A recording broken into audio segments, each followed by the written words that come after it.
Today we're going to be learning about breeding.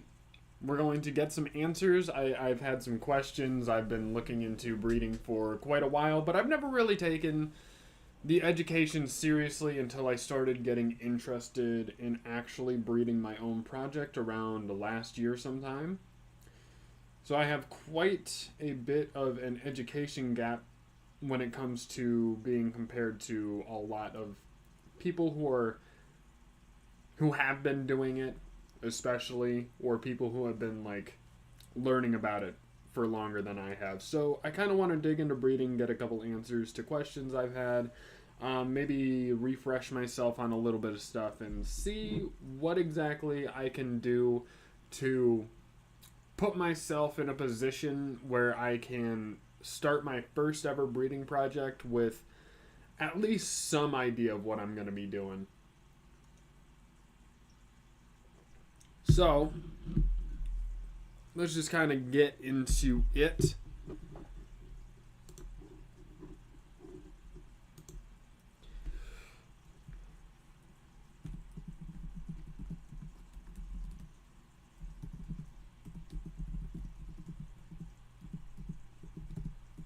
Search up breeding cannabis strains and see.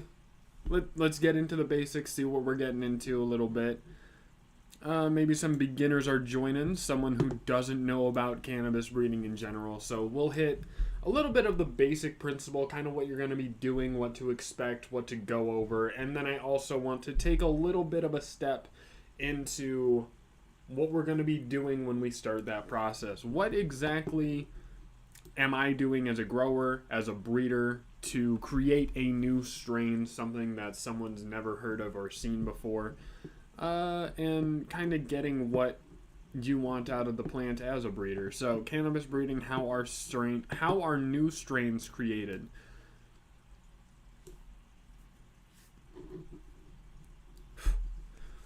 While browsing Leafly strain database, you may wonder what a cross of this and that strain is, what a hybrid and a backcross or a parent strain is.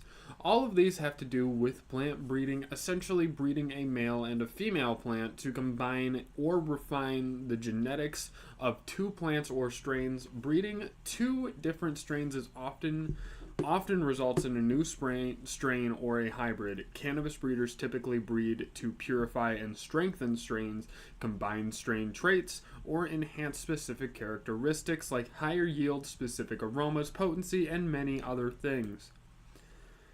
When growing and breeding, it is important to know where your seeds come from and what kind of genetics they have. If the seed breeder can't give you a detailed history of how a packet of seeds was bred or what it was crossed with, you never really know what you're getting. And even if they got something that was labeled incorrectly, they grew a random bag seed, there is a lot of cases where even if they were able to slap a name on it or call it something, that you're not going to get what you expect.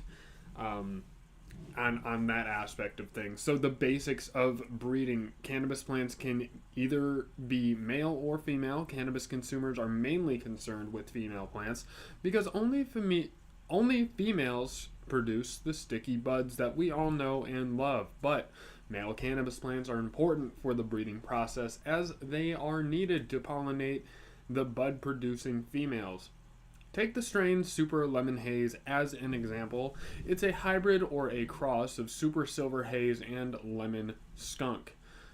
These are parent strains. At some point, the breeder decided that they liked some attributes of the Super Silver Haze and they liked some attributes of the Lemon Skunk and decided to combine the two, which is very similar to what pretty much every breeder does. Take one thing, want to mix it with another, get something different. To do this, you need a male of one strain to pollinate the female of the other. Once pollinated, the female will then produce seeds that express genes of both the male and the female plant. Those seeds will be harvested and grown separately, and voila, you have created a hybrid. So, how do you know whether to pick a male or female of each strain that you're crossing? This is one of the questions I have. Does it matter which strain is male, which strain is female? What traits are going to get passed down from one plant to another?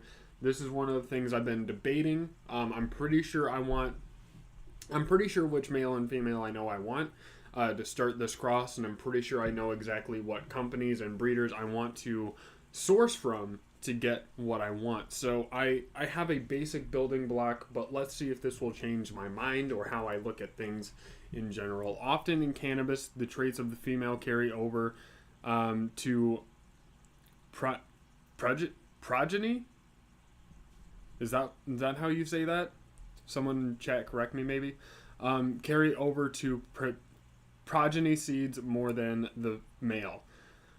That said, the traits of the male are often obvious.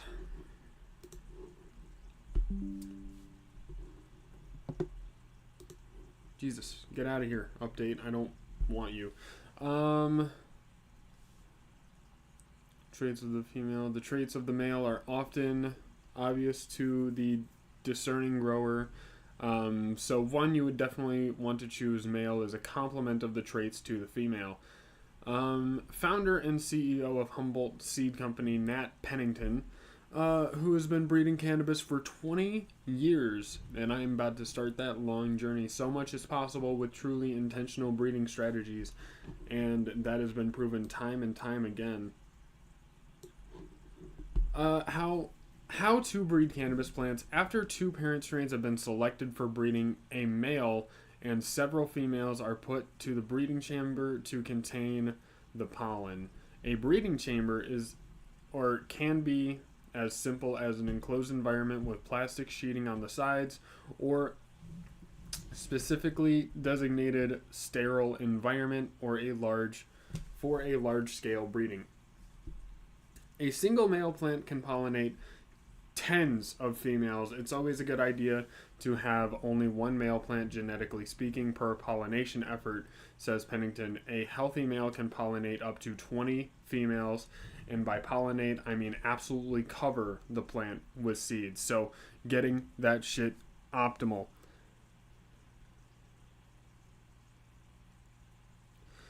How's it going, Infinity Craft? Yo, how's your morning going? What have you got done? What are you smoking on this morning? Good to see ya. Absolutely cover the plant with seeds, which is exactly what we're looking for.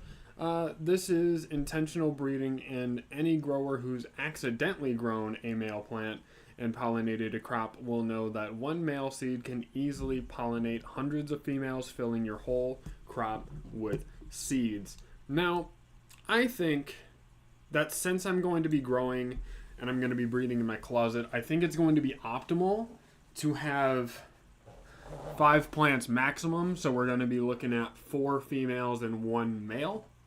And that'll pretty much get us exactly what we need. And maybe I'll have some pollen left over for future back crossing efforts, depending on how long pollen can actually stay good.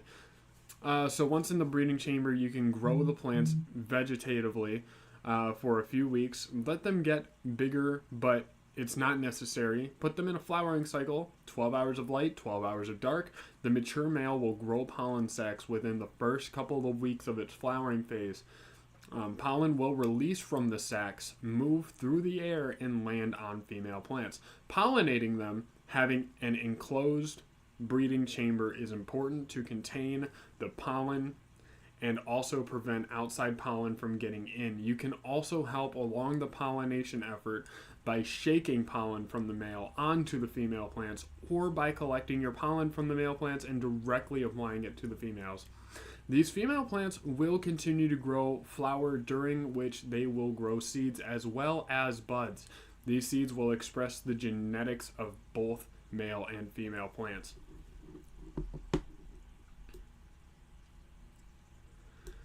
When the seeds are mature, they are harvested and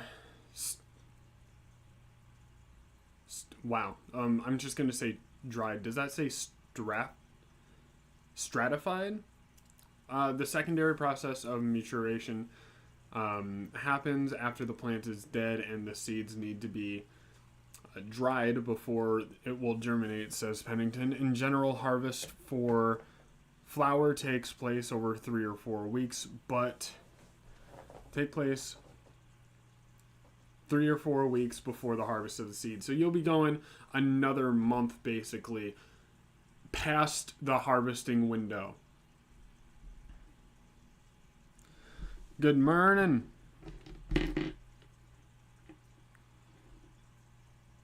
Mixed seed run, starting up my plants. This will keep the best male alive with the others, but we'll pull it early.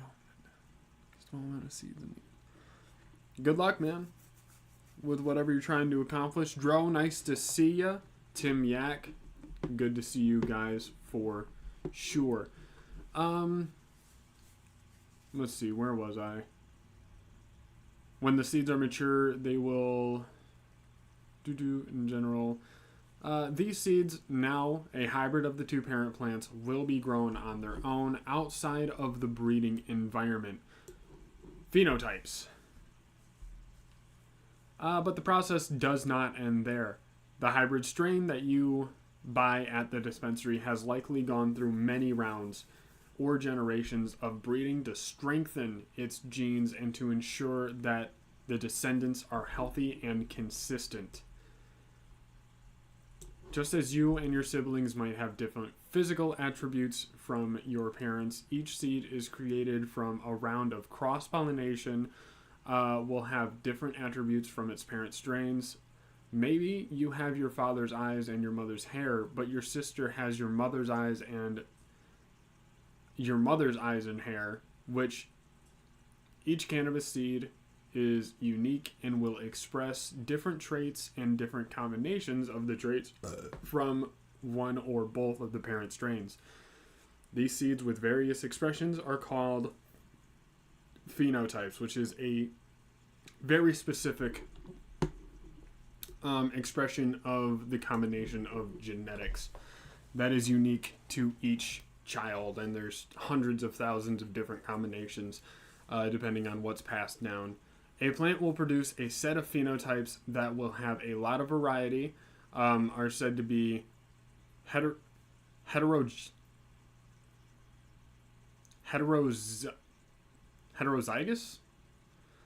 With the cannabis, you typically want the seed that are, homozygous, ones that have the same set of genes. Homozygosity ensures that your plant will consistently produce the same seeds with the same genetic makeup over and over again, ensuring that the buyers and consumers will get the same plant or seed time and time again. After a strain is crossed, a breeder will then have to select which phenotype of the two strains they like the best for large-scale growers. They will want to choose the best phenotype for mass production, which is something we see a lot in the dispensary space, trying to make all that money.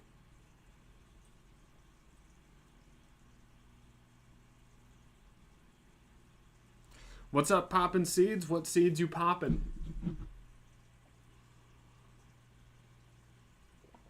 I do my best to pronounce things, but I have a very moderate education when it comes to reading. I do my best, though. Back to the Super Lemon Haze example, the strain takes a lot of its bud structure in trichomes and resin production and overall appearance from the Super Silver Haze, but it takes its flavors and aromas from the Lemon Skunk. The Lemon Skunk also tends to grow extremely tall and has loose buds, whereas the Super Silver Haze grows smaller and denser buds. Through selecting specific phenotypes, a breeder can pick one that has the attributes they want to keep. In this case, a phenotype that has the structure and bud density of Super Silver Haze and the flavors and aromas of the Lemon Skunk. Most likely, there were early phenotypes of the Super Lemon Haze that grew tall and loose like the Lemon Skunk, or tasted more like Super Silver Haze, but the breeder discarded those phenotypes and kept growing the ones that have attributes of what we know is Super Lemon Haze. Very interesting history there. Back crossing, high quality breeding still doesn't stop there. Once a breeder has crossed a strain and narrowed down the phenotypes And finally has the one. They usually backcross that strain to strengthen its genetics and reinforce its genetic structure. Backcrossing is the practice where a breeder will cross-pollinate a new strain with itself or parent, essentially inbreeding the strain. That makes the strain more homozygous and strengthens its genetics and desirable characteristics, and also ensures that your genes continue to pass down from generation to generation. The hybrid you bought from the dispensary has gone through months and even years of growing, crossing, and back crossing, as well as a selective process to pick the best phenotype of that strain. Breeding is all about time and patience, says Pennington. To be a breeder, you have to be willing to accept the fact that you won't have uniformity in the offspring. You'll get lots of ugly ducklings in the hunt for the golden goose. To make your seeds that will actually reflect the golden goose takes time. And it takes more than just a one-off cross. Even after you found your golden goose, expect to do a whole number of stabilizing, back crossing to reproduce your golden goose in seed form.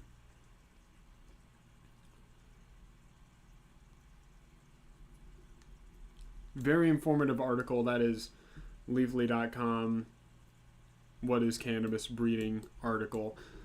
Lots of good basic information. I feel like it's a good step in the right direction for anyone who has never bred strains or is very unfamiliar.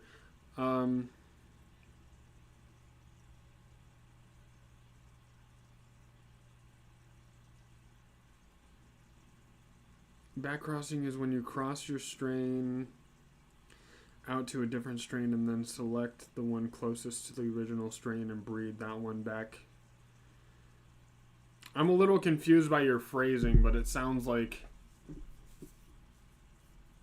Yeah, I'm not exactly sure what you're talking about. I'm kind of getting lost here. But the way I had backcrossing described to me was it was multi-descendant and then finding what you want and then crossing that with the parents. That's always how I've heard it used in a breeding context. So I don't know.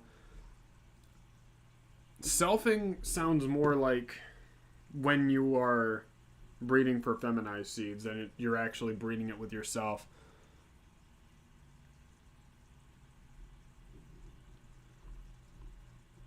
But at least this article disagrees with you.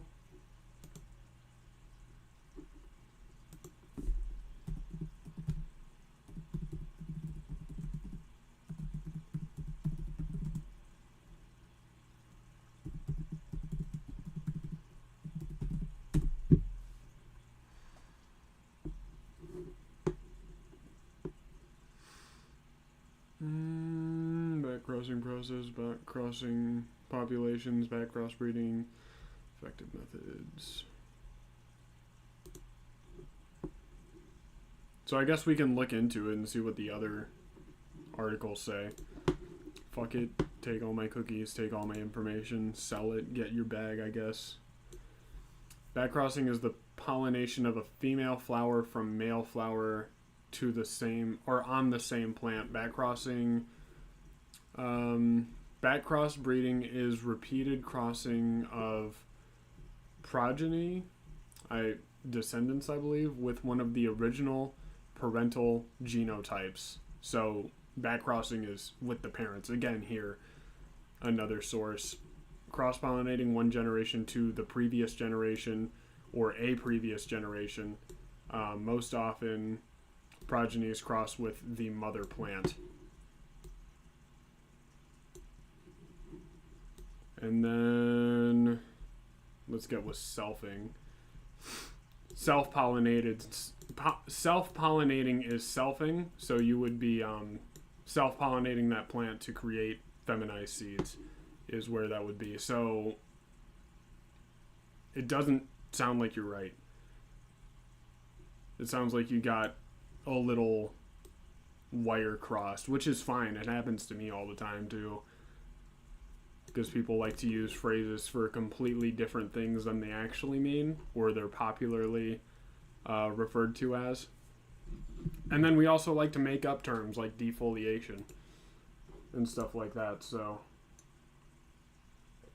I mean, it happens.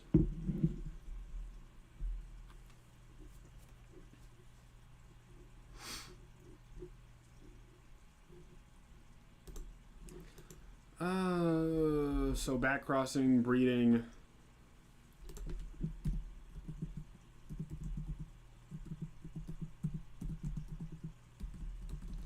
Now looking how to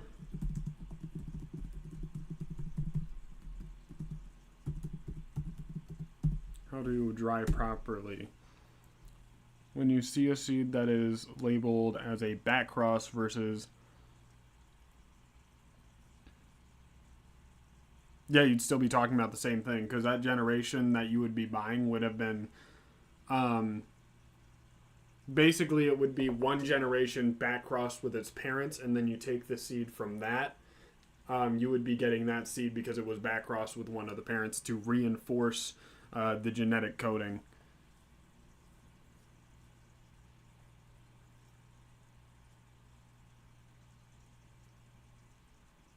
It can be. It depends on what you're going for. Because if you're going for just a,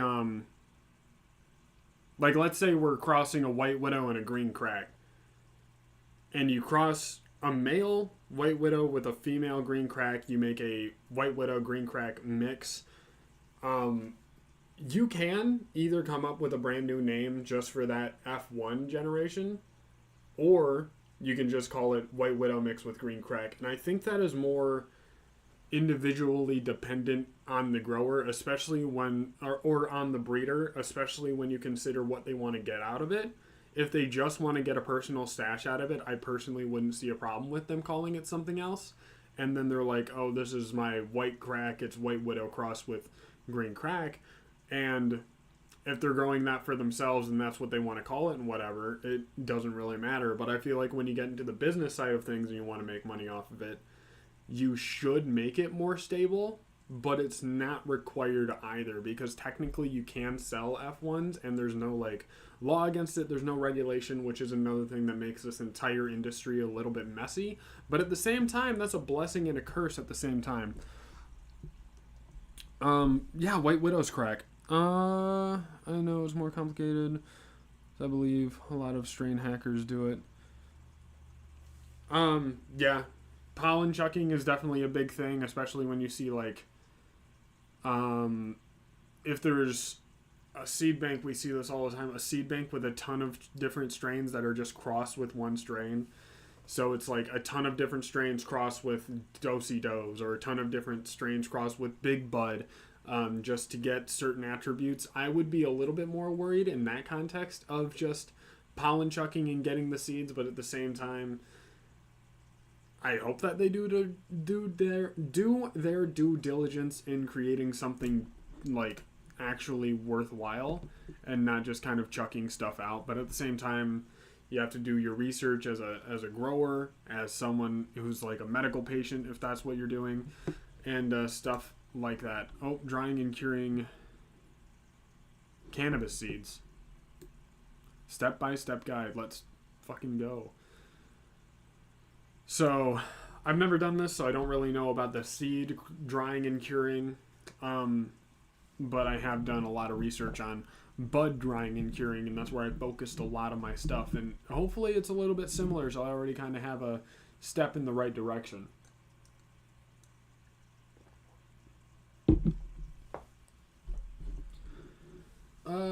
Do you need a complete guide on drying and curing cannabis seeds? Look no further. In this step-by-step guide, we will take you through. What is this? Get out of here. I don't need all that.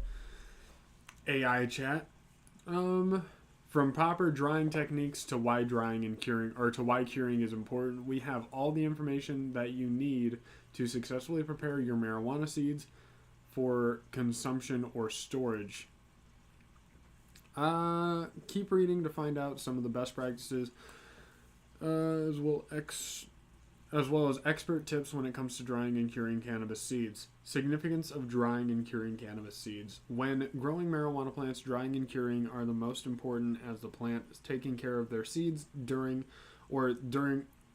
taking care of their needs during cultivation. Properly dried and cured weed seeds can help maintain the quality, strength, and taste. I'm beginning to get worried that they're talking about bud here and not actual seeds for growing, but we'll see. I imagine preservation to help with preservation and make them strong. I have no idea, but that's why we're reading the article. Critical step allows the item to reach their full potential, thereby enhancing the overall user experience. I really hope they're not talking about buds. The correct way of drying cannabis seeds eliminates excess moisture, which can cause mold, mildew, and other harmful bacteria to grow. It also helps in preserving the genetic integrity so that they can germinate well when well planted. So there you go. They really are talking about seeds. Goes to show that not everything on the internet makes sense. I mean, this is making sense so far. It was just worded weird, and I was afraid that I was wasting my time, but it doesn't sound like it. Without adequate drying time, these items may rot or start germinating too early, thus leading to failed growth. On the other hand, curing refers to preserving flavors, smells, as well as general goodness of the marijuana seed after harvest. During this phase, they are kept under controlled conditions, which such as temperature levels, humidity content, air consumption, or air circulation, etc., necessary for storage purposes.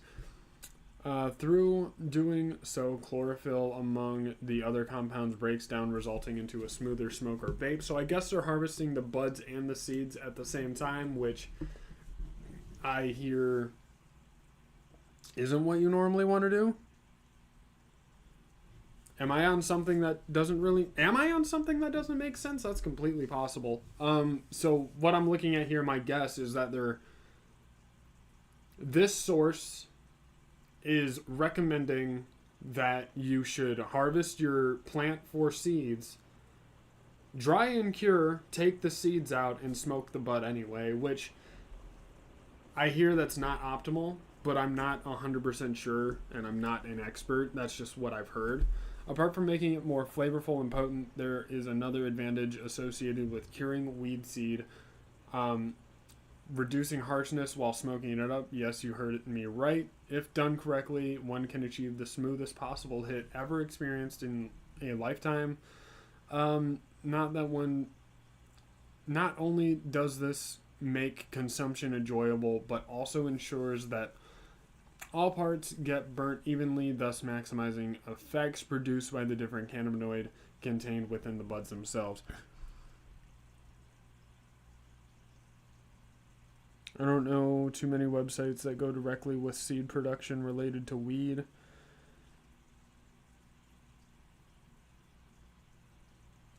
The Strain Hunters is about as many seeds as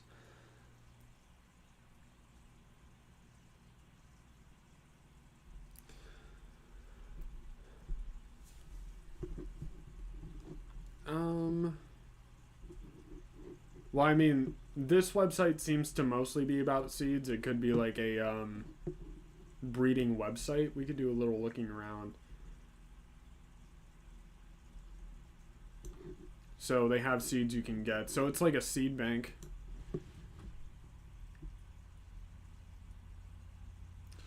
It sounds familiar. I think I've heard of it, like in passing. I've maybe seen one thing about them. But so I've got some pretty big names here. They got White Widow, AK-47, Colombian Gold, Skywalker. Okay.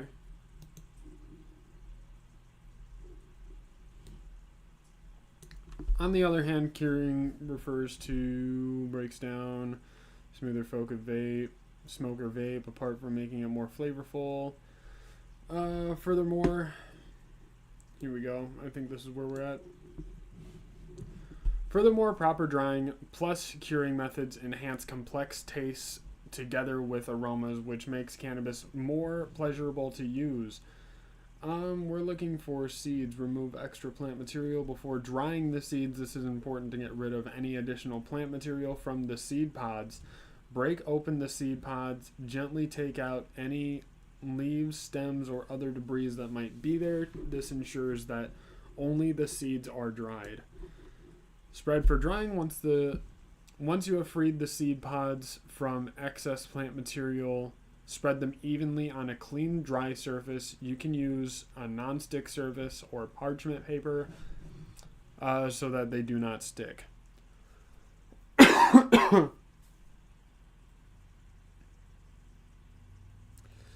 If I were doing CBD crossed with a regular strain,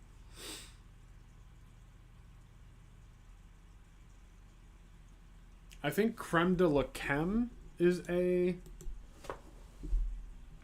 CBD strain.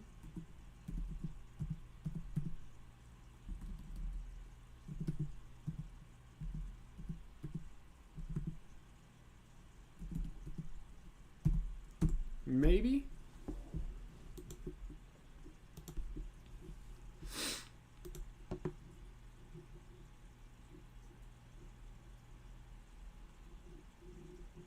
Or I think you can find it in CBD varieties at least.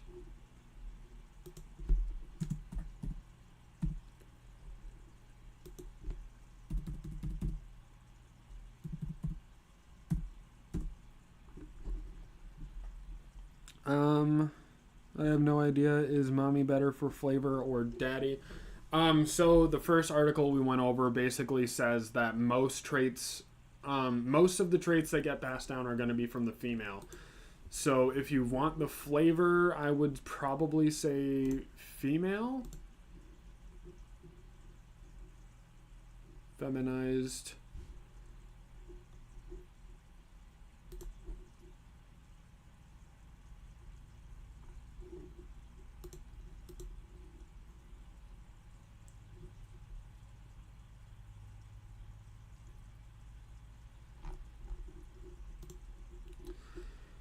I don't know. Basically, I'd pick two that seem like they're going together, like what I'm doing, and then breed them together and hopefully get a more balanced THC to CBD ratio.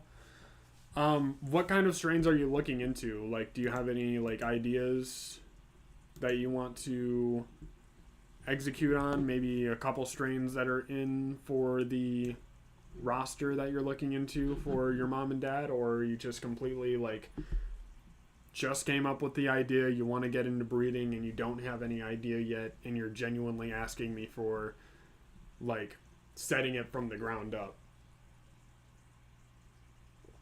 Because I could go a lot of different directions. There's thousands of strains out there. And I don't even know what kind of terpene profile you're looking for, or growth structure, or what environment you're growing in.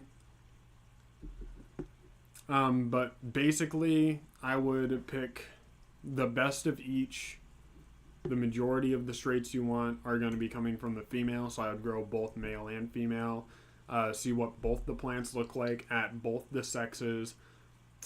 As many female or as many phenos as you can possibly grow to pick from legally, and then go from there.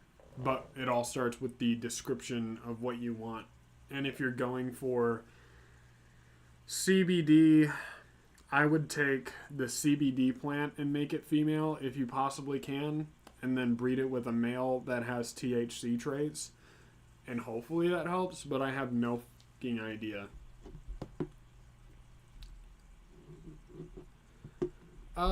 Maintain ideal drying conditions. For drying cannabis seeds include coolness, darkness, and dryness with low humidity levels. Keep temperature between 60 and 70 degrees Fahrenheit and humidity below 50% to avoid damaging or losing seed quality. Check progress during drying. Check on your seeds regularly to ensure evenness and absence of mold.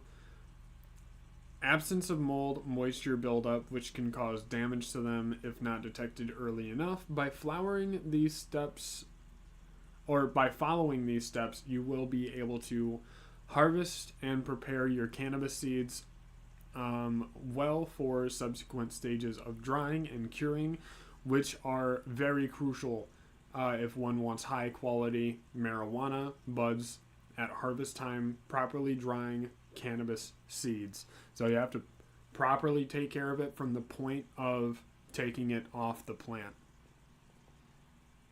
There's a farm called Fingerboard Farms that hooked me up with CBD seeds. Regular seeds are called T2. Thinking about crossing some with something called PFG. Is it just called PFG or is that short for something? Also, is T2 short for something also, or is it just literally T2? Because that's kind of weird.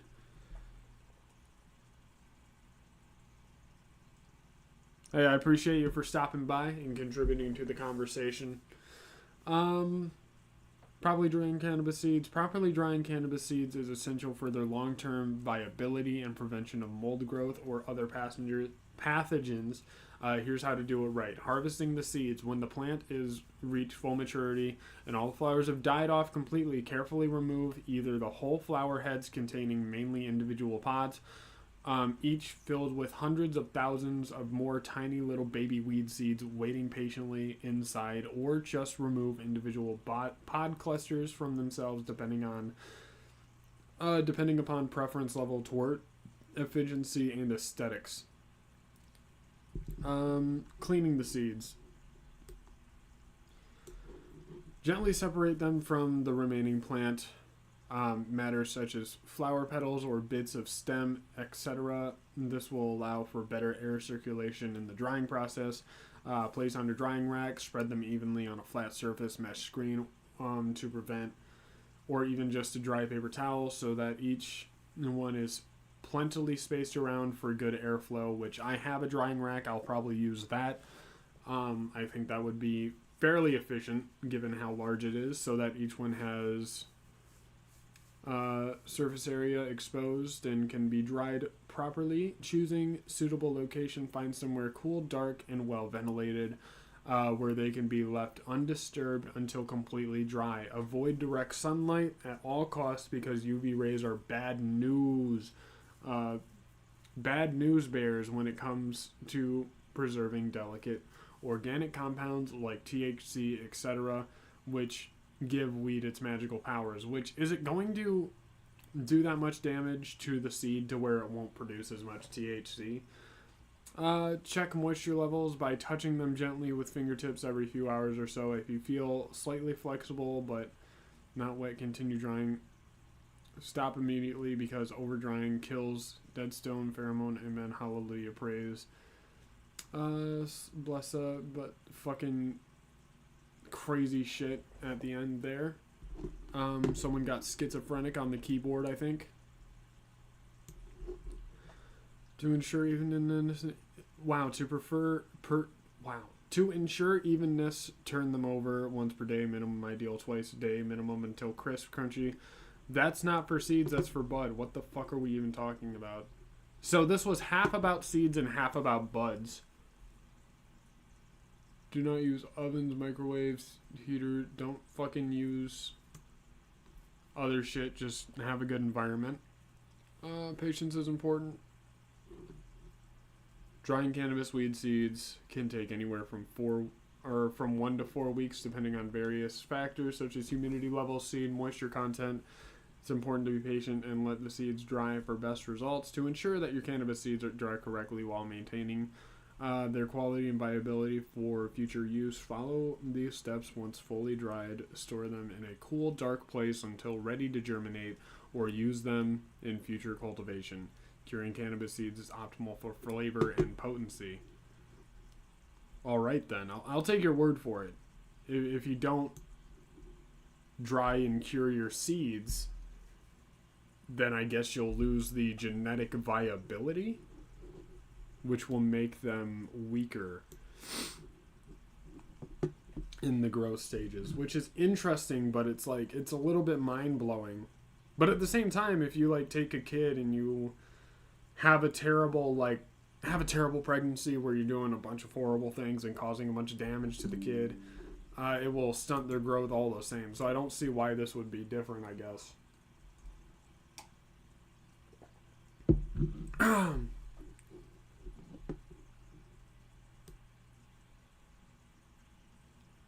So this has been interesting. Learned a little bit about crossing, back crossing, selfing, passing down genetics, a bunch of stuff like that. Maybe we should turn to YouTube.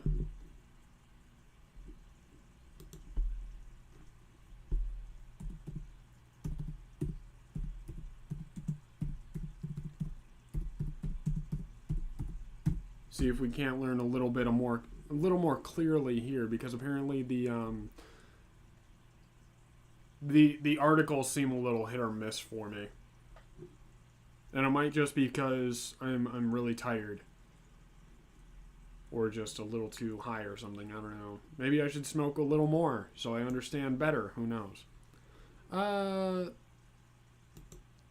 Next up, we have a man who's been at the forefront of the cannabis genetics movement. As the founder of Humboldt Seed Company, he's responsible for some of the most beloved strains in the industry. Please welcome the breeder, Kyle Cushman, the and OG. the innovator, Nathaniel Pennington.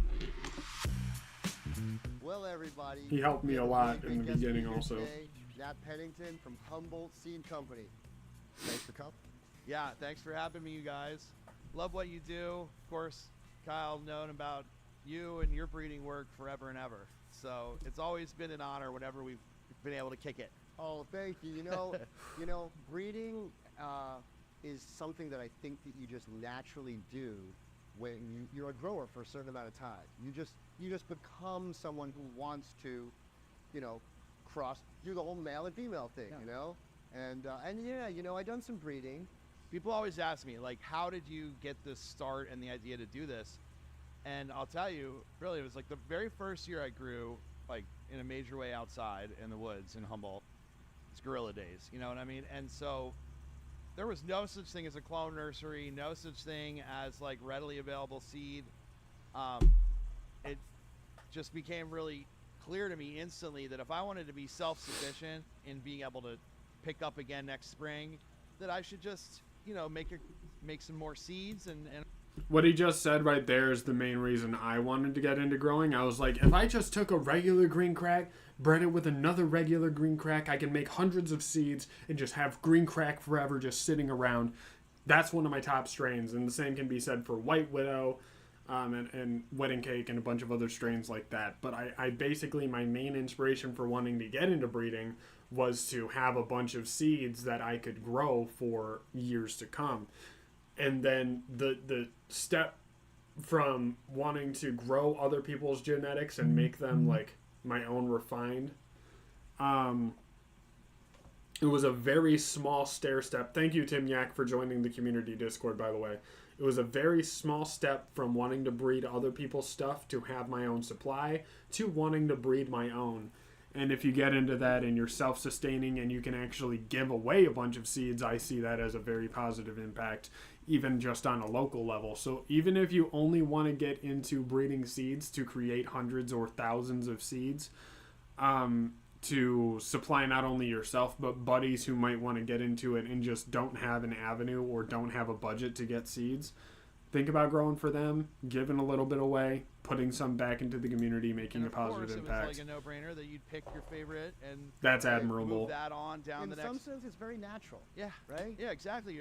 It didn't even cross my mind not to do it, and to be honest, like as the Humboldt growing community continued to grow, and I feel like it kind of like peaked out, or like not peaked, I would say, but there was a critical mass of people in like 2000.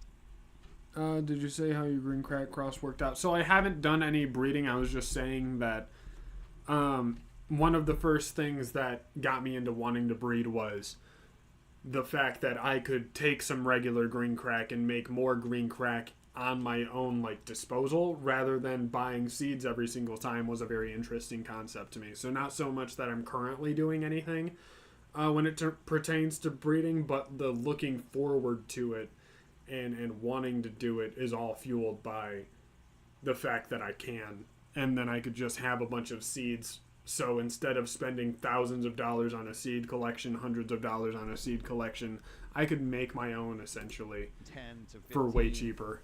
that were a lot. Some people may have been almost taking advantage of the. And the breeding I do right now, I don't have wedding cake currently, but I do have peanut butter breath, and I believe I have males and females of peanut butter breath in there. I'm going to, at the very least, breed more peanut butter breath together to get more of a breeding pool for when I do get wedding cake. Because I currently don't have wedding cake seeds to even make my cross, but I do plan on getting them soon. And ad revenue and donations from the channel are going to help me get there a lot faster. So if you do want to help support, you can join the community. You can join the membership program. You can leave super thanks, super chats, stuff like that. And you can just plain donate to the channel. There's a couple links down in the descriptions for that if you are feeling oh so generous. The weed I grow seems to have 3 or 4 or 10 seeds per ounce. And I've used those seeds to grow weed with the next year. That is good shit, my friend. Like, the medical. It's what it's all about. There's a tendency. And brought me there. And, You didn't bring me there. yeah.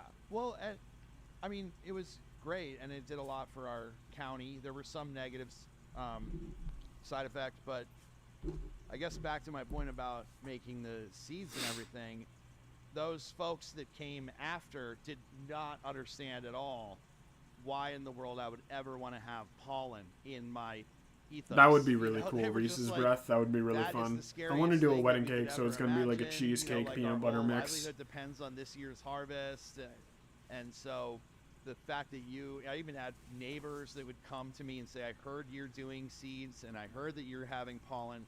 I just want to let you know that we're going to have a serious problem." Yeah, And then sure. even I've been there like too. if something happened, and I was always like, "Look, I make multiple things, and so I contain everything.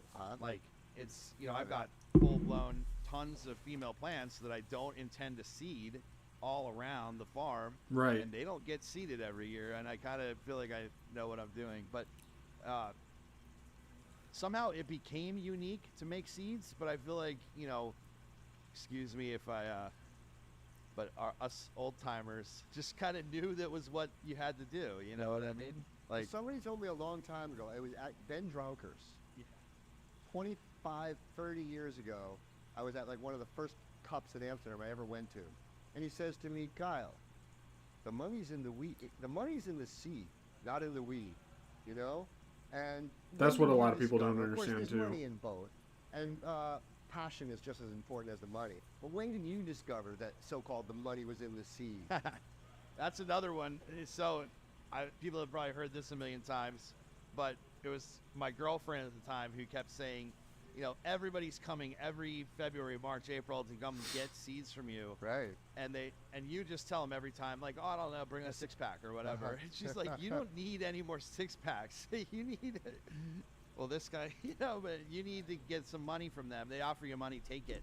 And so 100%. And I feel like one of the most intriguing things for me is when you're dealing with a breeder, especially a small-time breeder, or a breeder that's really passionate about what they do, rather, and they create something of quality that they put a lot of effort into, you're kind of buying a really personal piece of their self-expression into the plant. And I feel like that's a lot of what you pay for. We get taxed pretty hard with that because it's the passion of fighting against scrutiny and stigma and stuff from the plant, while at the same time creating something beautiful and putting the hours, the days, the years into creating something you really love and are really passionate about. $10. Yeah. The money in the seed definitely makes sense because you get a bigger bang for your buck. I feel like people would rather buy seeds than buy weed at this point, especially since more people can grow now and more people are willing to put in the effort to make their own medicine, which is a beautiful thing. But also the people who buy seeds often buy a lot of seeds. that was almost like really an inadvertent dawn of Humboldt Seed Company in a way, because it was never like, all right, I'm gonna have a business and run this business at Humboldt Seed Company. At the time, I was still doing full-time salmon biology work with nonprofits organizations, and we did the Undam the Klamath effort, which I was really involved with from the gate, and that's the world's largest river restoration. It's happening right now. So if The Klamath River, in case you ever wondered, if you've ever seen like a commercial of an eagle swooping down and picking up a fish, it was probably the Klamath River. it's a beautiful spot. It's one of California's really kind of like In best fact, kept the secrets. first time I crossed the bridge and saw that river, Oh, I yeah. actually saw an eagle carrying Oh, a fish. that's dope. True story. The Golden Bear Bridge there. yeah, It's such absolutely. a cute spot. And it's like such a well hidden part of this state. And we were just talking about where you're at, and I love that area as well. Like California, I mean, we're so blessed. And We are. We pay for it. We pay for it dearly with regulation Right. and just a lot of expensive bullshit. All of this a lot of this bullshit comes from trying to live with 35 million neighbors. Yep. When you have 100,000 neighbors, or when you have 500,000 neighbors, when you got 1.5 million neighbors, you can kind of get along better. When you got I'm not like. One thing I want to address right now is that I'm not in this for the money. I'm in it for the passion. If I were in it for the money, I would be doing a completely different YouTube channel full time, and I would slow down drastically on this. But I keep getting pulled back to this because I love this plant so much, and I love doing media and going over it. But I don't make a lot from my YouTube channel straight up right now. But I guarantee when I start selling seeds, that's going to increase drastically. I'm not saying I'm going to be able to like pay off my house and buy a mansion and shit like that, but I feel like I'm actually going to be making a significant chunk of money after I'm actually able to do seed drops, rather than just trying to rely on ad revenue, donations, and stuff like that, because the channel's completely free. You can watch all of it, but seeds are definitely behind a paywall, and you can't get them for free, but people want seeds all the time. They want to see what people are making. And having a significant following like you guys would be generous enough to, I feel like, buy the seeds and get what I'm going to be putting my blood, sweat, tears, and actual effort into, a lot more inclined to pay for that than a free video. 35 million neighbors, everybody And it has a makes fucking sense. opinion, remember that, right? So man, yeah, so you definitely turned a passion and just a natural expression of your own person into business, and that is the American dream. And I recently was It's nice watching. to stumble upon it rather than like going at it Have to go to strategically. school It's for almost it. more authentic. You're just like, okay, Pay for a diploma, I know you that. know, Yeah. right? I definitely fell into this. You're pretty prolific online. Less than some, more than others. And I was watching. It kind of a, dragged me uh, to a it. pretty expansive video series you did on. You kind of did an invitation. I don't know. It seemed like it was like all the friends and family you could possibly muster. I mean, it seemed like you had over 50 people out there invited out to your farm to do a massive pheno hunt. Now, before I let you talk, okay? So, the strawberry cough, for example, which we just smoked, was a first-time cross by a novice breeder. Didn't mean to do it, okay? That's crazy. Nailed it though. Right. To right, still have and the we're still first time smoking today. cross, like And then original there's cross. who have a farm to breed cannabis, right? And one of the most important steps in breeding is phenoselection. Yeah. Right? And phenoselection means you grow out hundreds or thousands of seeds. Could be You as low cull as all the 10. males out, and then you've got a field of females. And now they're going to express themselves in various ways, right? And you got to go out there, and you have to smell it, and you have to see how sticky it is, and measure the amount of residue. I love that new trick in the jar. Yeah, the resin style. So this man, does he just have a team? Does he just have a bunch of? No, tell me, who invited? What was the inspiration for that? It was a family affair, no doubt, and we're proud. It's not always easy, but to be, Personally, I have to do the pheno hunt, the male and female selection with a plant limit of 12, which is difficult. But I'm also making it more difficult on me because the way I'm going about it is I'm also growing other plants. I got a blueberry and a straw nana seed that are going to be purely like outdoor, purely for yield. And then I also have a couple chill out OGs that I plan on putting outside. So I also might make peanut butter breath crossed with chill out OG if I have a female that I really want to either stick around, or I have a male and a female chill out OG that I really like. I might breed those two together, but I have not decided on that yet. But the chill out OGs that I have in that closet are crazy smelling good. I'm so excited to see what comes out from there, from the first run to the second run, what's different. Because it's all the same 10 pack. know, a really family oriented company. Yeah, that first pheno line, big grand effort, and I don't want to say first pheno because you and I have been pheno hunting forever and ever, I'm sure.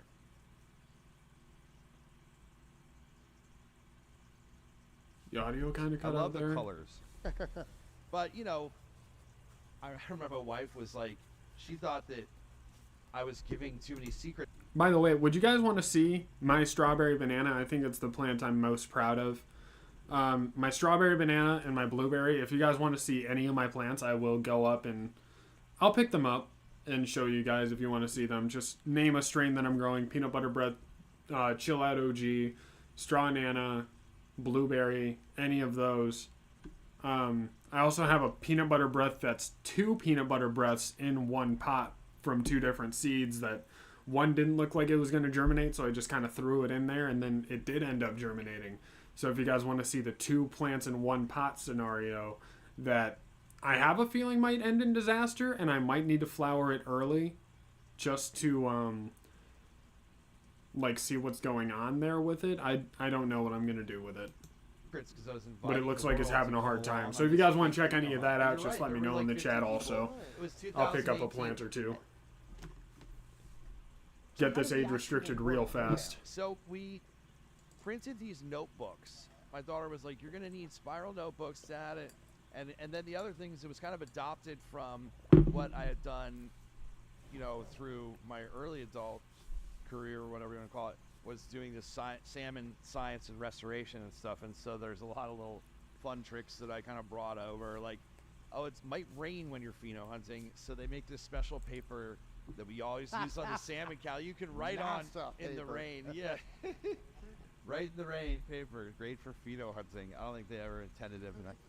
So we just like adopted it and then invited, like you said, the world, and which included, of course, our family, and we did. Any journalists? Yeah, we had invited. Gosh, I mean we had Skunk Mag, we had Grow Mag, we had all the cannabis magazines. So it was almost like a High conjuring Time. party, but a pheno hunt. Yeah, So we had what Leafy plant do you want to see first? You- Because I can't take them all at once. I guess I'll show. I don't want to say it's my favorite one, but I guess I'll show the straw nana just because it has such a unique stature and it's really strong, like coming out of the gate.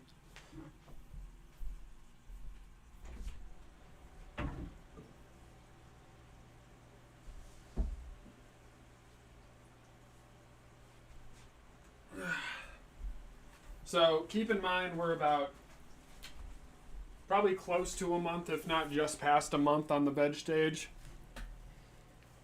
And this is my strawberry banana plant. We're standing at about 1 foot to 16 inches tall. We've got branches shooting out. This one is all the way on one of the lower nodes and it comes all the way up to here. And then this one's sort of closer to the middle, but it's coming up close to the top. Very proud of this plant. For this run, I'm doing 0 training on any of my plants.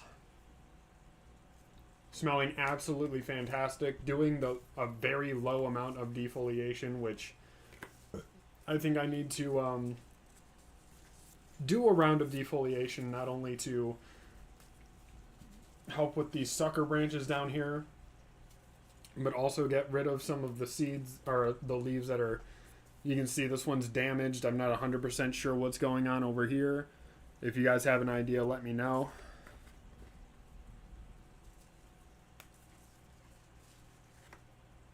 Let's kind of take a couple of these off. So the only thing I've been doing to these plants is defoliation, and I haven't really been focusing on that. But this plant is very friendly with airflow.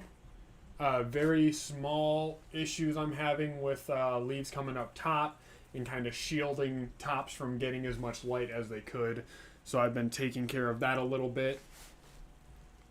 And overall, this plant's just fantastic. You can see it's in a... I'm not sure what size this pot is, but if I were to guess, it's like 2.5 gallons maybe. And it's just absolutely shooting above everybody else at the same time as creating these large branches. So if I were to breed, this one would be a strong candidate, but it is a feminized plant. So with the hermaphroditic traits that can be passed down from that, I don't think I would personally risk it. I would want to get regulars and hope I can find a similar pheno, similar to what I'm doing with the wedding cake. Or I'm going to be doing, rather.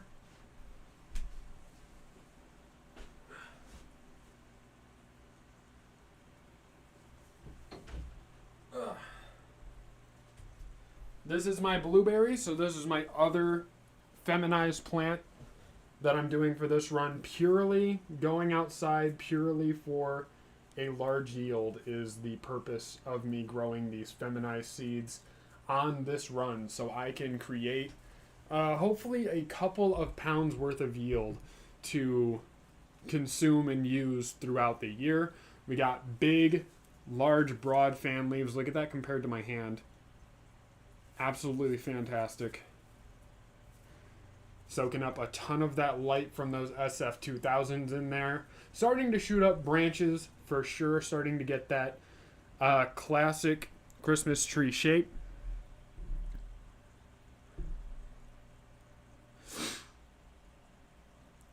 It was suggested to not touch my autoflowers. Error. I should have planted a lower defoliation. I'm new to autos. Off topic, sorry. No, you're fine. I'm not familiar with autos, but from what I know personally, you can be a little bit rougher on them than people originally thought. You can do low stress, you can do high stress training. It will affect your yields, but it won't affect them detrimentally, I don't think. So if you want to do training, if that's the kind of growing you do, just make sure that as soon as you see flowering signs, you stop, because that means it's going to start focusing mostly on bud growth, terpenes, cannabinoids, and stuff like that that you are doing the training for in the first place. So I would back off once you see kind of the signs of flower. But this plant is not going to see flower until it is flowering time outdoors, which means it's approximately going to have like 5 months of veg time, which I am extremely excited to see what kind of results we can get out of. And I'm excited to see whether I decide to plant these directly into the ground, or if I decide to get large pots and grow that way, because I could go either direction. I think I'm going to get giant pots just to make sure it's safer for the environment, but either way, these girls are extremely beautiful, and I think I want to do everything I can in my power to give them their best chances. So this is it. On one of the three, growing like a cutting, gangly, and over larvae crap. That is kind of shitty. I would definitely recommend doing defoliation, so at least all of the energy that's focused down here would be translated to up towards the tops where your buds are mostly going to grow. But again, I don't have a lot of experience with autos. That's just what I know through the grapevine. So these two plants that I just showed you are confirmed female. You can see we got those little hairs sticking out. I don't know how well you can actually see that on camera, but in person, it's extremely obvious. So I want to pull out, I think the next plant I'm going to pull out is one that I think is an example of a male.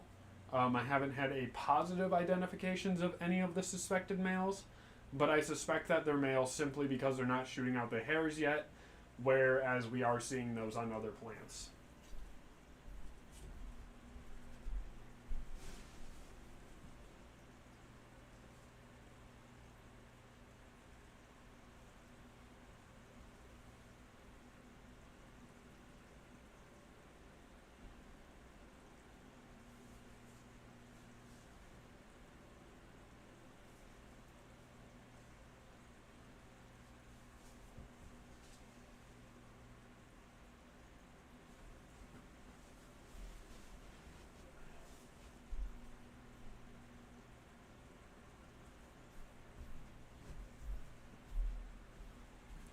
this is a peanut butter breath.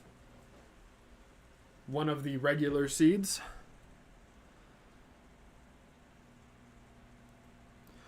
So I got the strawberry banana. I believe it came as a free seed with my peanut butter breaths from Thug Pug Genetics. So this is a peanut butter breath from Thug Pug Genetics. I really like the leaf structure. It's one of my favorite leaf structures I've seen in a long time. I like the broad, long fingers. As for the actual structure overall, you can see these branches down here are starting to shoot up, giving it that Christmas tree look, which I'm really liking.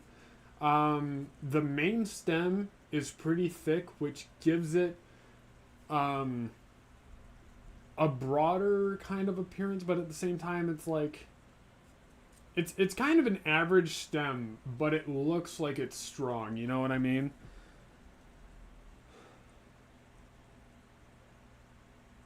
Why'd you say you're not a narc? What am I doing wrong? I'm pretty sure this one is male. I can't see any positive signs of it being female. And I can't really determine that it's male or a male either.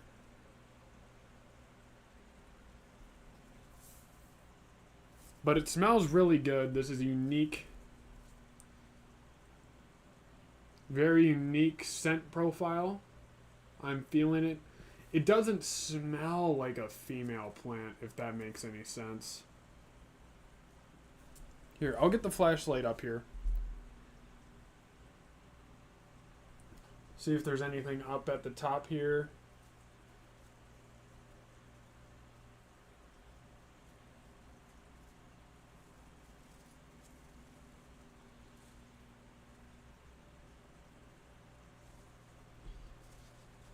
Yep, nope, I can't really see anything, so I don't know if it's not showing sex signs or...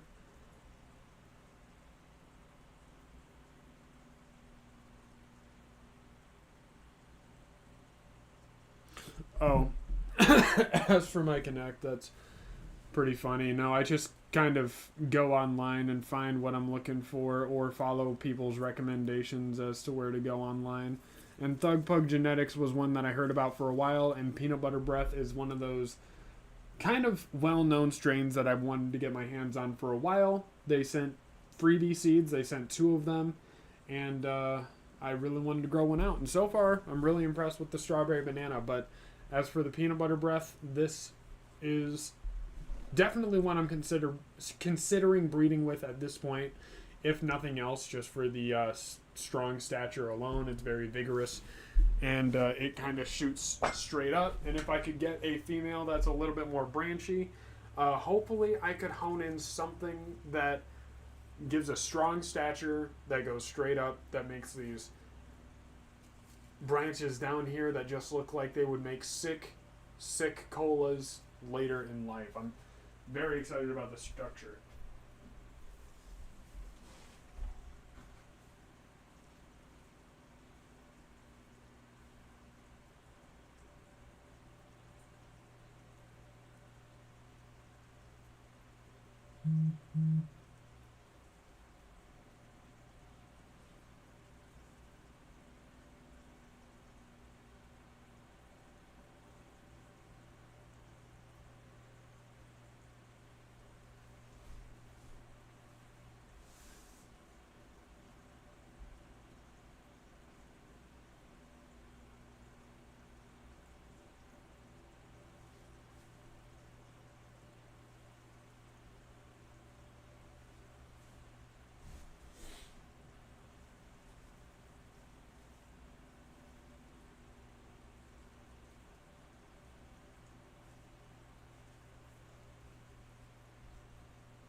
This right here is a Chill Out OG.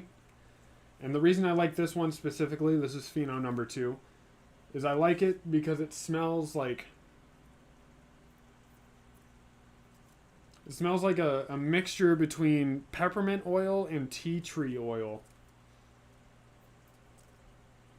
I think that's a really unique smell, and if it translates into flowers, if it translates into the flowers of this plant, if it's female, that's going to be making for some super enjoyable, very fragrant, complementary smoke, I feel like. And if I can get a like rich, mellow smoke off of this, and it has the same effects as the Chill Out OGs from before, which I imagine it will, this plant will also be one of my top phenos that I've ever grown just in general. So hopefully a lot of that stuff translates, but it's very early on to determine what's going to be translating into maturity and what exactly is going to be going on when it comes to the breeding, because I can't get a positive profile on some of these Chill Out OGs, and that could mean that I got a bunch of males in this second run.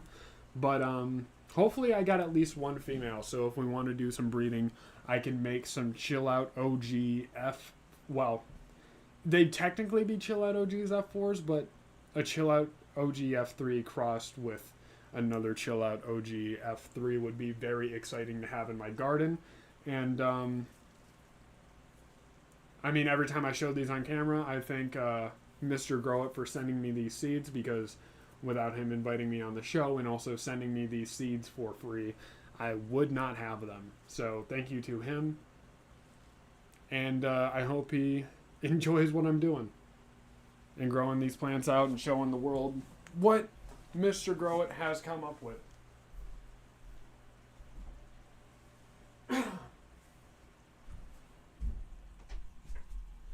So that's a little sneak peek into my garden and what I got going on, what I got planned for the future.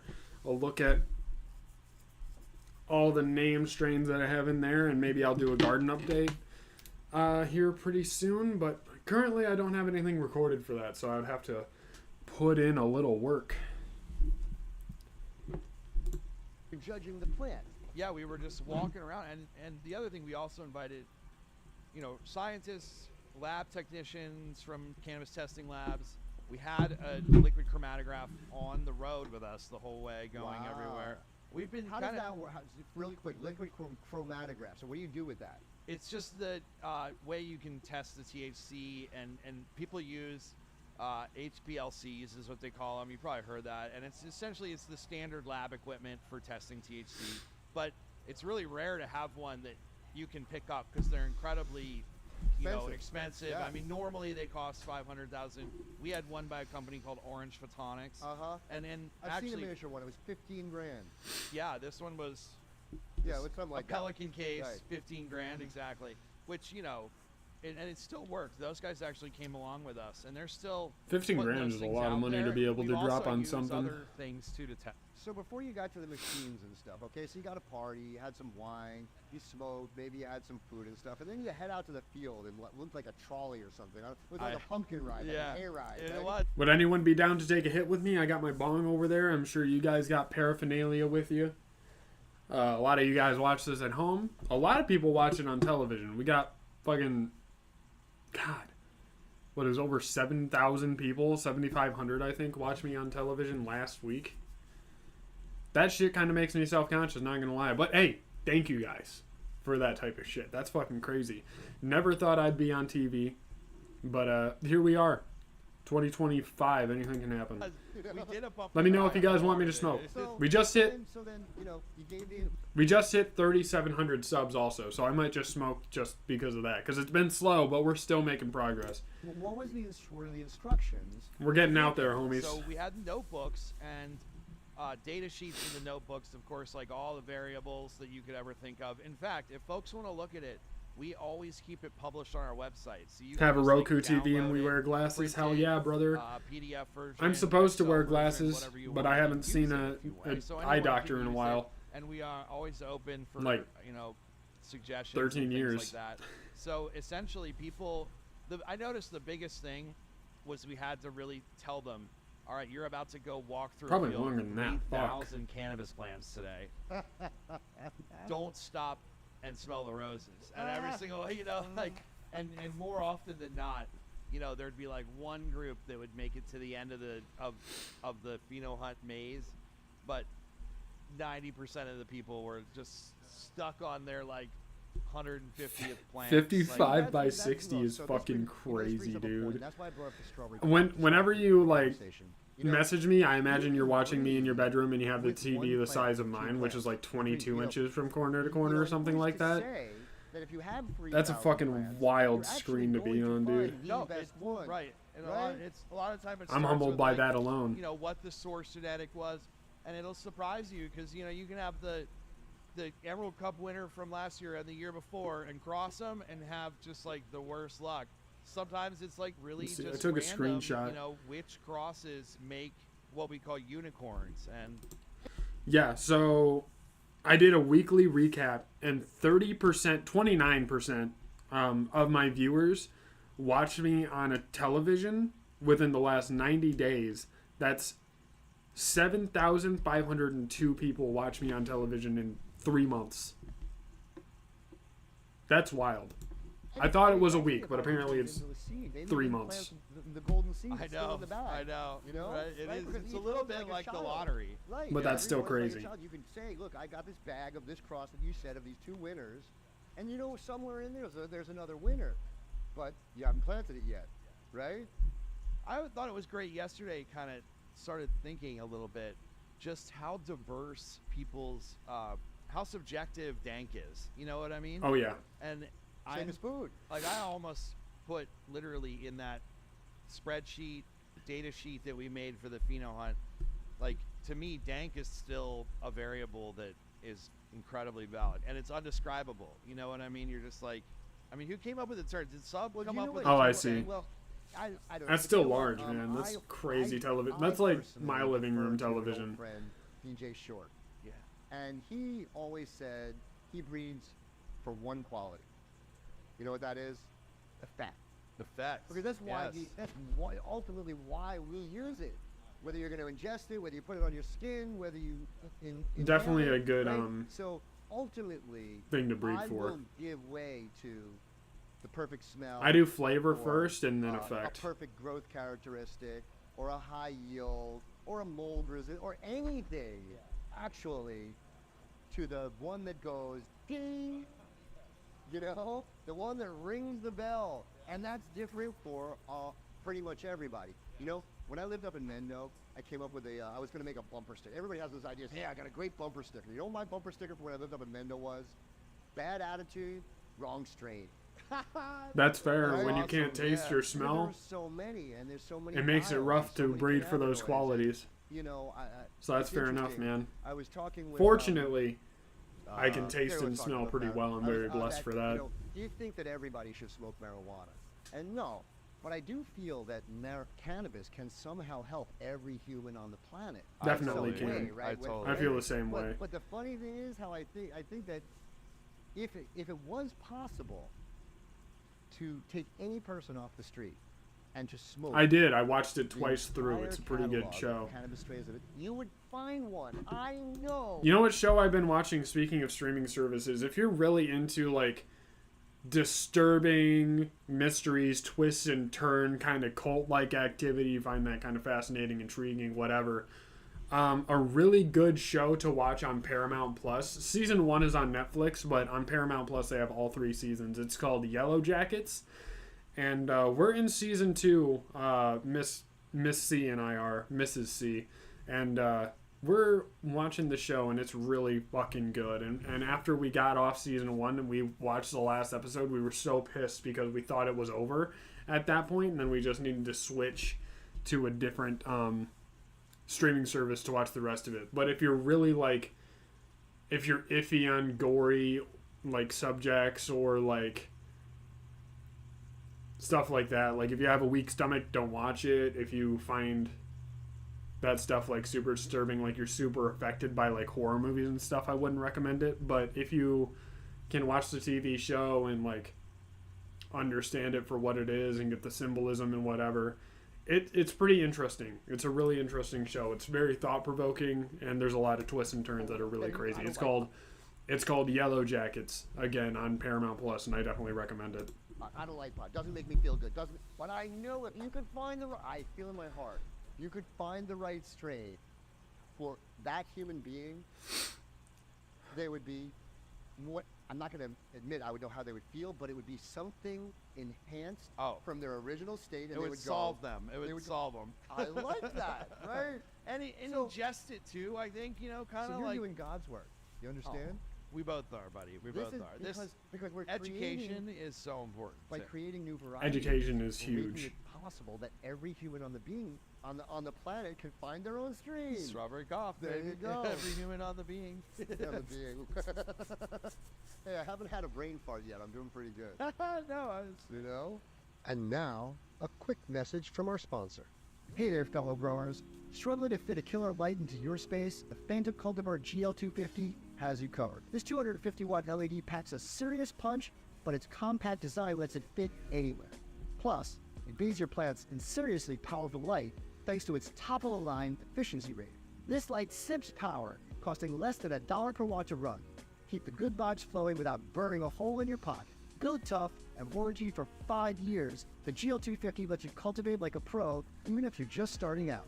Check out phantomcultivar.com. We did. We just smoked a big fat bowl of strawberry cough, and it was some fire. And I completely agree with you. And I think too, for those that like are scared of smoking it, my mom has a gummy every night to help her sleep. My grandma and grandpa both They were completely use opposed gummies a to lot.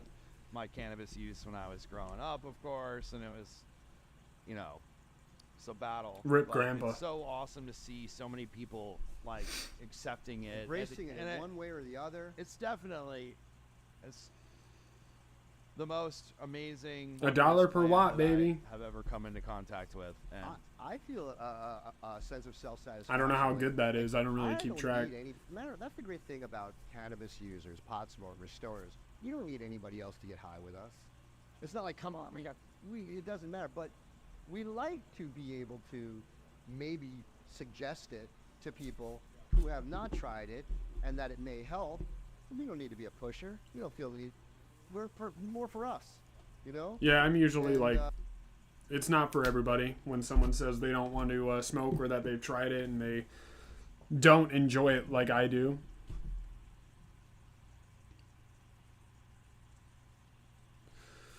$1 per watt, 500-watt LED.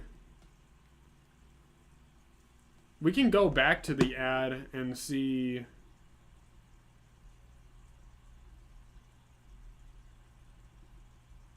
If that's something you wanted to see about. And now, a quick message from our sponsor. Hey there, fellow growers. Struggling to fit a killer light into your space? The Phantom Cultivar GL250 has you covered. This 250-watt LED packs a serious punch, but its compact design lets it... So he says 250-watt LED, so essentially that would be $250 a month if that was the claim, which I believe you're correct. fit anywhere. Plus, it bathes your plants in seriously powerful light thanks to its top-of-the-line efficiency rating. This light sips power, costing less than $1 per watt to run. Keep the good vibes flowing without... So is it just the tower part?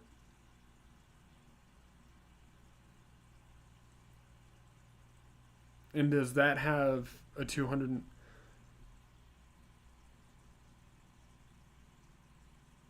They're selling the lights, not the electricity use of the light.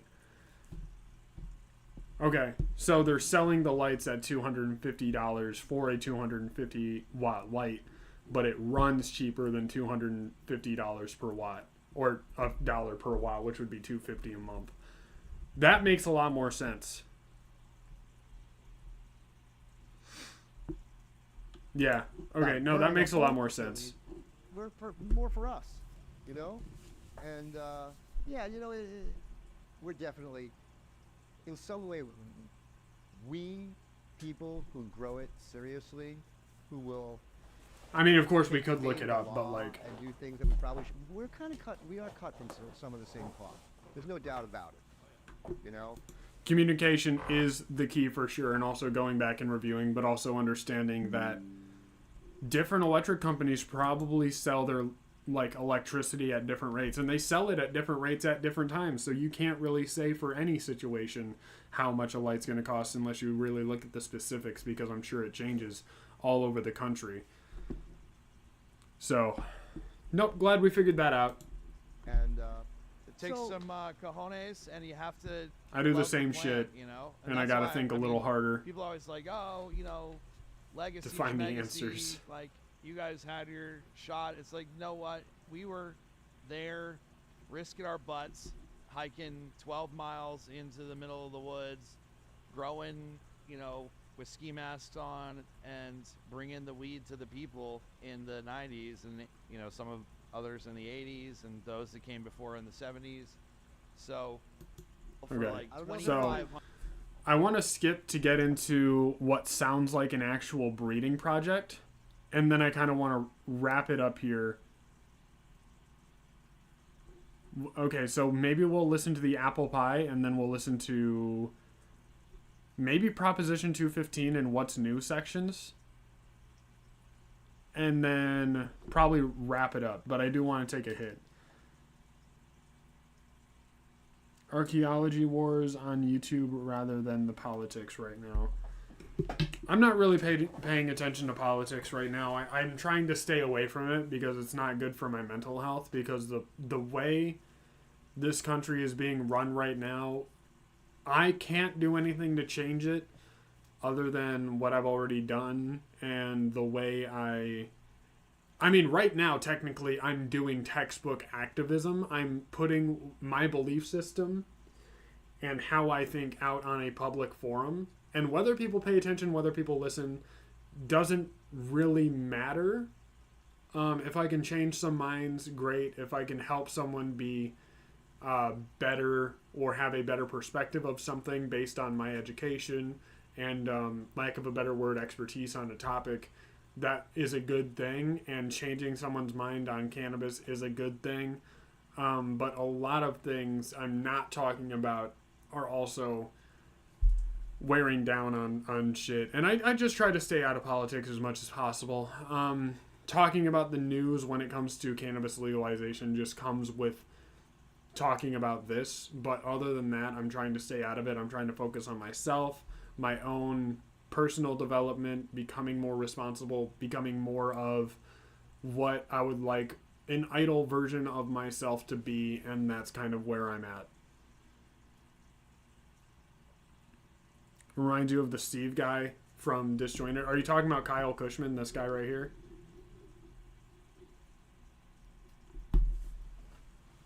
Because Kyle Cushman's an OG. He came up with, I believe he came up with the strawberry cough, and it's one of those ones that I've been wanting to smoke. But right now I'm going to smoke some Chill Out OG.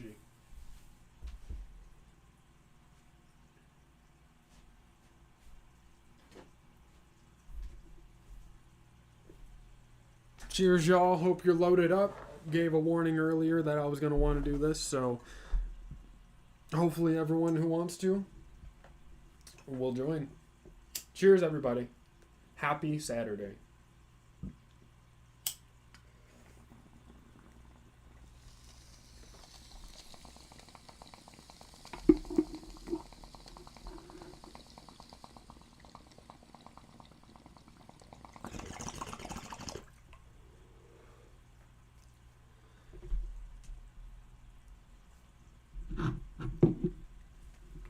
Fantastic.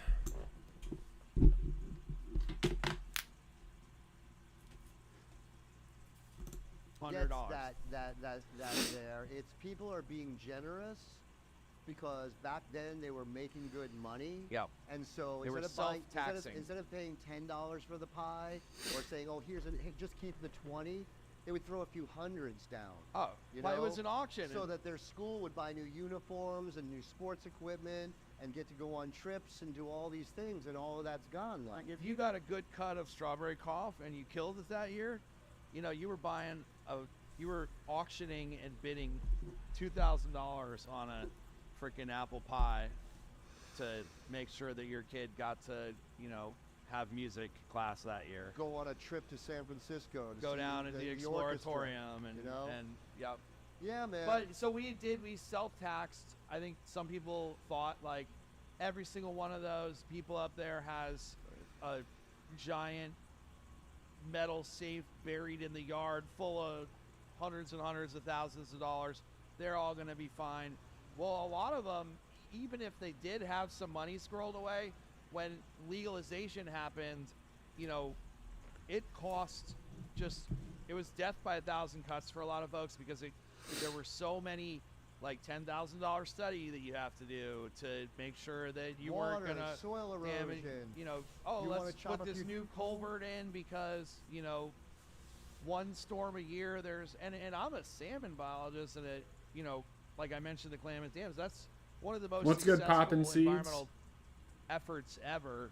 It's going to be world history. It'll be done this fall. So I am 100% on board with taking care of the planet and making sure the cannabis industry always is, you know, being better and Definitely better good, than, man. I had a busy you know, morning so far. whatever other Woke up at 6 in the morning, did a 30 pounds in a backpack 3-mile hike, and then came back, shot my bow, 2 sets of 8 arrows, for 4 total sets of 4 arrows each at 2 different distances.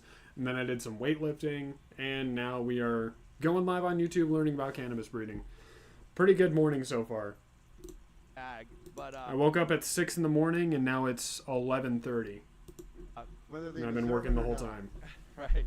But you know, I just thought it was bizarre that they kind of specifically made it very, very hard for very small operators. Like we grow tons of vegetables and corn and all the good stuff, and I can have as much of that as I want.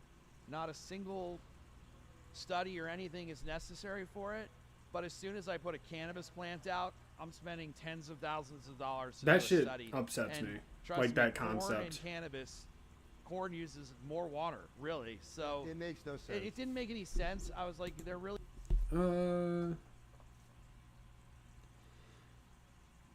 Shit, busy guys. 7 drove. Wife to work. Running after my 2.5-year-old kiddo. Yeah, life do get busy, and I know what it's like to run after a 2.5-year-old because I have one myself.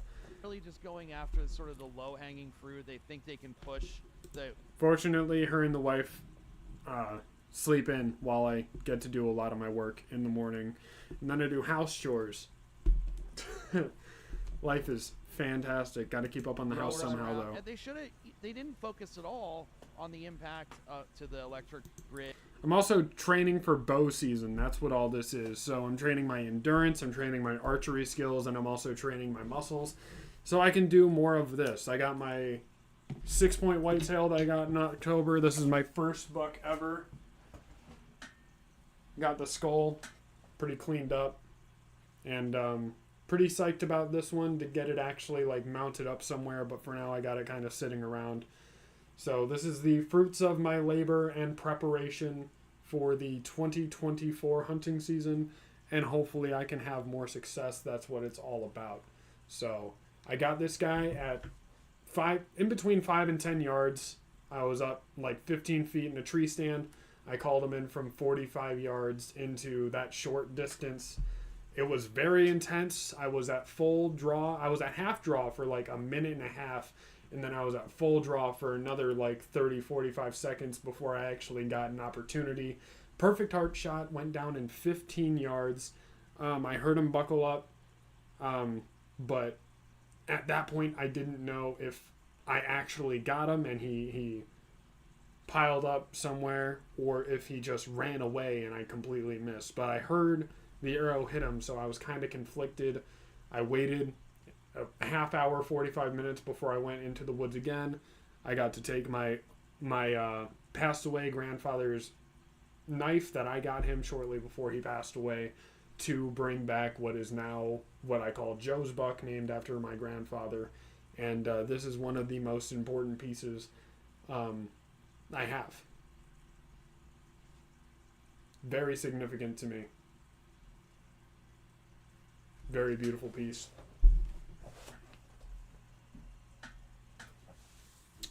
So that's what I'm preparing for, to get something bigger than that one. And hike more miles and see more than I have in the previous year, and hopefully have even more success with my uncle who is moving up from Ohio, approximately 8 minutes from my house, and we are going to go on a lot of adventures together. I'm And looking forward to. Massive. And I might document some of those as well, because we're going to do salmon fishing and all kinds of whitetail and critter hunting. So I might create a separate channel for that. I think that would be a very good thing to delve into. Indoor grows did, and they made it so easy to grow indoor that it was kind of a little bit like we were like, oh man, we should just be so much easier if we just set everything up. And I mean, we do indoor, but you know, we also do outdoor, and we love outdoor too. I learned a little bit from Steve D'Angelo the other day. Yeah. And, you know, of course, it really is way simpler. The targeted disaster was way simpler. It really was to make it easy for the big guys to make the money. You know? It's the writing. You cannot deny there were so many, like I said, death by 1,000 And cuts. because we were so desperate to stop people putting all of our friends in jail. Yeah, That exactly. we saw a glimmer of hope. And then there was, you can change it later. You can make it better. I know, yeah. You can rewrite it. And we're always nice, hopeful people, you know. And we grew up with the just say yes, meaning if they're going to make it easier, less prohibitive, you say, and you know, so it's America personified. It's no different. It's no different. It's if somebody had just invented something that would, you know, they kill it, they quash it. So But you know, I'm not against competition. No. So that's the thing is, and I mean the Proposition 215. We're pro Dennis Barone, one of we're my pro heroes of all- competition out here, but you got to do it right. We are smoking some nice water cured sativa. That was just a crap plant, tiny sativa leaves weird. The hash is nice and great. Post the water cure. I hear water curing is just, from what I hear about it, it's not something I'd be times. I interested moved to in California personally, in in any 95, got the context. vote Even if I yes didn't on really prop. even if I don't really like the cannabis that I'm growing, like if there's a pheno that I'm just not with, I'm either going to cull that plant so I can make room for something I will like, or I'm going to put it through the process. If I'm going to harvest it, I'm going to do it the right way. I'm going to give it the best chance to be something that I would enjoy using. That's my outlook on it. I'm not saying you're wrong in what you did. I'm just giving my 2 cents on what I would do personally, so I don't have just like I try to stay away from the it will get you high, 215. and that's That the was- standard that that it changed is the whole kind of world. stuff. That I think we all pine for like I don't care what that other people do, moment though. where you know we could just have a special niche that we could really we weren't on par with that big entity that was ready to take us on. I know that's very true, Right? Yeah, the lobbyists too that And even 10 years later, we still were not on. I hope you're They having a had good time, advanced though. I hope their you're enjoying agenda, what you're smoking, and we were man. still- That's what it's all about. Okay, we had advanced ours too and learned, but no, they wrapped us up in a ball. They put a pretty fucking bow on it, and fucking people are making gajillions of dollars, millions of dollars. Came down November Don't give a 9th. shit My about stuff usually You know comes what's down in ironic is late as much October, as, like, early it was November. really handed over to huge corporate interests. They fumbled so hard in the beginning, like in the early stages. Like What was I so saw weird about it? The folks that came Or in was it Humboldt called were the like, weird plant? Oh, we just got $20 million in investment. We're gonna probably take over all of Humboldt. I literally had a guy. I'm not gonna say what the name of the company was, but they don't exist anymore. And those guys were saying, if you don't join us, you are gonna get rolled over. You're gonna get and I was like, look, I'm breeding seeds. I don't see a space for me in there that, you know, I'm not gonna go to just growing weed. And I love the seed. I'm gonna do both, and I'm gonna continue. And so didn't join in with that hugely invested conglomerate, and all of that just was fumbled, whether it was really the investors' fault or some of the operators, or just, you know, not being able to see, you know, I'm being a Monday morning quarterback here now, maybe, you know what I mean? So, but it didn't work out, and a lot of those giant corporations have fumbled, and it's kind of our chance right now to pick up the ball and run with it. So it really is people that have been with this community and with this plant for a long haul. Personally, I don't see the point in not saying a name, especially if the people don't exist anymore. If they were trying to bully you or get you to not do something you wanted to do, or vice versa.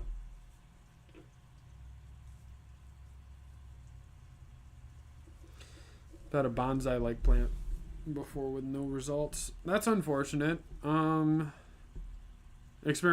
are definitely good. You know, like yourself, and I think like everybody here at the Emerald Cup, I'd venture to say, you know, most of the people that are here working the booths and stuff, it's a family reunion every time. Right, so You what's know, new? You can't always smile, right? There's days that you just can't smile. But, you know, so we got to kind of wrap it up. I love but hanging with you, Before Kyle. we do, what is something new that you're working on? Whether it's a strain or what is something? Tell us something new that you. When I did the salmon genomics work at David, Someone gave me a Stardog CBD plants, and it stayed teeny with teeny weeny leaves. Never turned into anything in the way of buds. I've had plants like that, but at the same time, the plants I've grown that have small leaves and small buds always have like super dense trichome populations and very full flavors. the professors that we were doing the study with, we got published in Science. And the larger magazine buds for the usually turn out salmon more study. moderate in both those guys, all the aspects. smartest scientists there all. Not that they're not and I fire, was but it's less super like pleasantly surprised to be like have them all in your find out face. who I was and what I also did. They bring them, you know, bring them a stash every time I went into the lab, and they said, you have to make cannabis into purebred lines, and then make crosses of incredibly purebred lines, and you'll have true breeding hybrid cannabis that'll be like uniform and have hybrid vigor. And really, like what we have, Yeah, that's what I'm talking about too. cannabis is a very heterozygous plant, or it's one of 6% of the plant. I've definitely had kingdom outliers to that too, doesn't like the Gorilla Glue #4 I have grew, sex which with itself had every small time it leaves, small buds, reproduces. and small So flavor. It most just plants was are not good. monoecious, and they have male Not and good, not a female on the keeper. same But plant on the same as a flower general even a lot. rule, So the propensity of them being just Actually purebred, changing, right. and they don't change very Right, much. That's right. what. But cannabis, but it also could be completely different. I could have just gotten a whole bunch of outliers that had dense trichomes and dense flavor with small leaves, and there are very few of them out there. I have a very small pool of experience, so I don't really know. It's just, in my experience, those are the types of results I've seen. has to go from one plant. The fan leaves being bigger, even with the buds being smaller, I've noticed does help, especially with the actual growing though. So if you have bigger fan leaves that are like the size of your palm at the very least, and still grow small buds, I would say those are definitely better than ones that grow the size of your thumb. You know, but The male plant to the female plant, unless you're altering it and making selfings. So when we really were told that, it was drilled into my head. Luckily we were already making like OG Kush seeds, because it was in 2006 all anybody wanted to buy was OG Kush seeds, and I'm like, I'm not lying, like OG Kush is a cut. This is Larry. Yeah, Larry OG. Larry yeah. OG. And The real deal. That came from Leo. The oh, pollen nice, For that came from Leo. nice. that's very So- cool. We started doing that, and I think people are going to trip. We're gonna have No, that's incredibly pretty uniform small. rows of cannabis. I don't really Seed commonly from grow seed plants and shorter still than 2 have feet. Hybrid vigor, because Well, there you have it.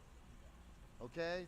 No more having to pheno hunt yourself. I know we still got to create more. Dude, we Like just- specifically Go ahead. made I to can put be a that. bonsai weed The plant. grower at home. Oh, Could have yeah, been. No no. more having to If pheno they hunt. Definitely want makes sense, to, especially if if they it were an wanna know auto what and it they're grew that growing, small. then they'll be able to. And know? that, Yeah, and Great still talking. have big plant. keep doing what you're doing. All right, love you, brother. I love you too, and we have to have more smoke sesh. I know. Oh, let's go get some more cough on. We All got right. to. Fuck yeah, man. that's a little bit about breeding. I hope you guys learned a little something about breeding here. I definitely learned a little bit. Definitely some tips to take and translate into practice.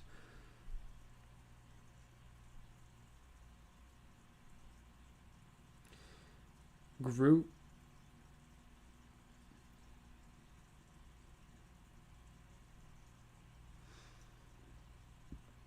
I got a small plant. Just never grew big. Okay, man.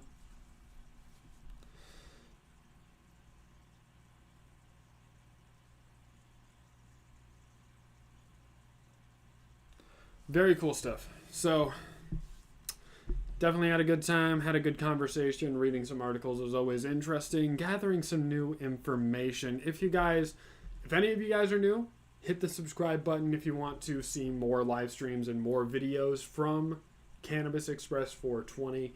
And if you have not yet, hit that like button before you leave any last minute messages, final thoughts, anything like that. Speak to text definitely is not the best. The technology is very spotty sometimes, so I empathize with you there. My wife does that all the time, and it sometimes seems like she's speaking a different language. So, yeah, but hope you guys had a great time hanging out, and I hope to see you next time. Thank you very much for joining me today.